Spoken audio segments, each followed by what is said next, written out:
Chapter 24, Buffer. This is a difficult buffer problem. Calculate the pH 1.020 moles of hydrochloric acid are added to 1 liter of a mixture containing 0.1 molarity propanoic acid, you don't have to have that memorized, and 0.1 molarity sodium propanoate. So we've been given the Ka for the propanoic acid. That's helpful.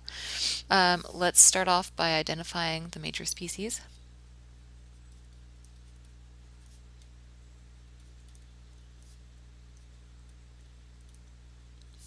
So we have our hydrochloric acid, which we know is a strong acid. We have CH3, CH2. So even if you have never seen this before in your life, we recognize that "ku" ending at the end there with that hydrogen attached. It looks kind of like an acetate ion, and we know that hydrogens get released from those. So this will be our weak acid. And then we have NaCH3, CH2, COO. So at this point you want to be looking for salts. So is this the salt that goes with that weak acid? It is indeed. We have the CH3, CH2, COO, which would come from this here once it has released that hydrogen. So this is a salt. It's okay if you hadn't noticed that yet. You would notice it later when we write out the reactions. We know this is a salt because we have a cation with an anion. So now step 2 will be to write out the reaction. Remember, our goal is to eventually have a net ionic. So let's just write these out. HCl strong, 1 arrow, H plus, Cl minus, CH3, CH2, COOH. This is weak, so double-sided arrow. That should come naturally to you by now. And then the salt.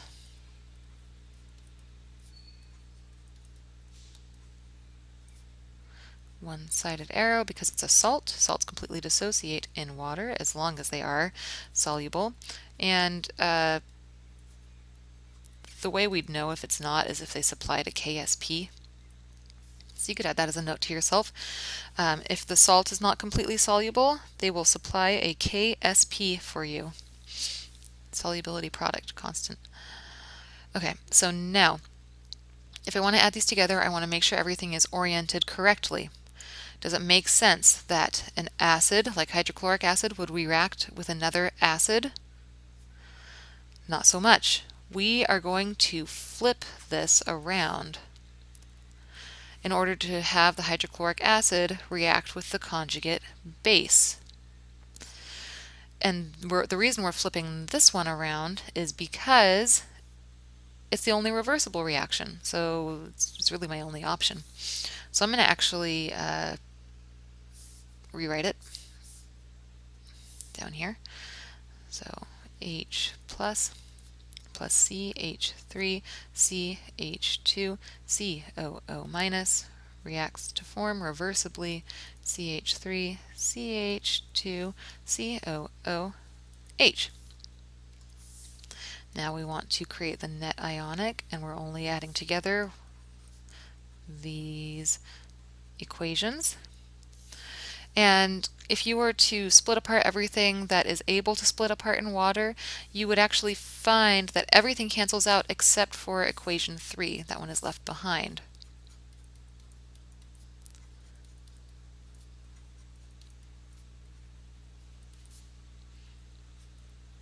If you would like me to go into detail on this sometime during class or after school, just let me know. I will gladly do so. Okay, so now that we've done that, we need to figure out the concentrations of everything. Usually we would do that through a dilution. However, nothing is diluted here. So instead, we're just going to write a new step that says determine initial concentrations. I could just go straight to the ice chart and do that there, but Since this is not a super easy problem, I will break it up for you. So let's start off with the HCl. We know that it has 0.020 moles per 1 liter. So it has 0.020 molarity. And we know hydrochloric acid immediately splits up into hydrogen and chlorine. Okay, this is important. I'm using my net ionic for my ice chart, and I'm looking for concentrations to plug in there. Here is something that needs to go in my ice chart, hydrogens. All right, so what else? I want to know concentrations of my CH3, CH2, COO minus, as well as the original acid. So let's do this. CH3, CH2, COOH. That guy has initial concentration of 0.100 molarity. We do not know exactly how much of that gets released, so I'll leave it as is. It takes some time for that to get released, so that's the initial concentration. And now for my salt,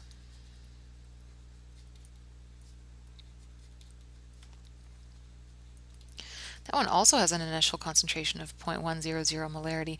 However, we know that salts completely dissociate in water, and so I can say, oh, this is the concentration of Na+, as well as the ion. So I need that number up there, and I need this number attached with the ion. Okay, so now let's create our ice chart.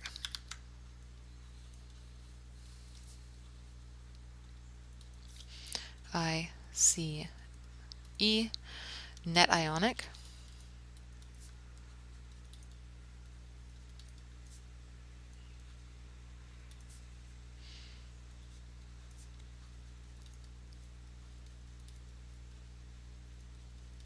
And all of the concentrations that we just solved for. So we know our hydrogen started at, here, let's use purple now. So 0.020, I'm getting that from step 3. I know I have 0.100 of this as well as 0.100 of that. I know that hydrogen is going to want to react with everything that it can, and so it's going to go away completely. It's our limiting reactant. Here's our limiting reactant. Everything is 1-to-1, so that makes the change real easy. So no more hydrogens. That's what the buffer does. It soaks up those hydrogens, so that way they don't affect the pH. It has soaked them up.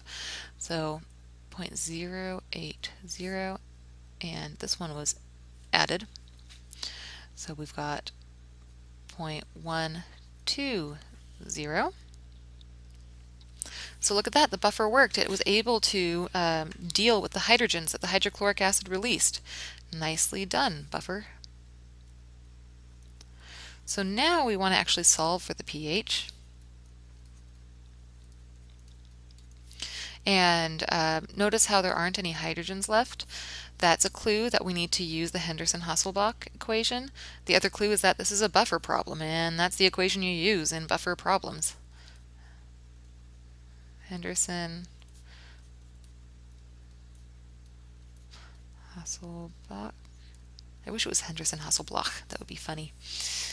Okay, so let's see. We are dealing with acids, so it's a pH is equal to the pKa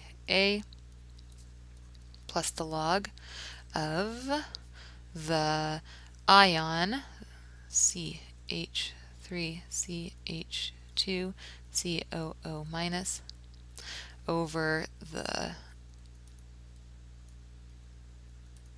weak acid. So I'll plug these in. pH equals P means negative log. Ka was given as 1.3 times 10 to the negative 5 plus the log of the concentrations. Remember, these are at equilibrium, so we are using our equilibrium numbers. So it'll be 0.080 over 0.120. And we get a pH of 4.71. We were able to add a strong acid like hydrochloric acid to a solution and not have the pH completely drop down to below 2, which is what hydrochloric acid usually does, because the buffer was there to absorb those hydrogens.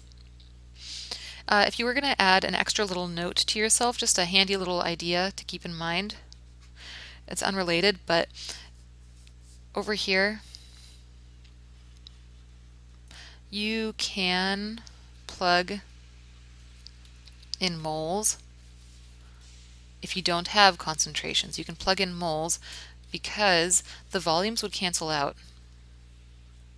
They have the same volume, they're in the same solution. So in case you're ever in a bind and you need to plug in moles instead of molarity, you can over there. Not that that is what we did, it's just you could. All right, there you go.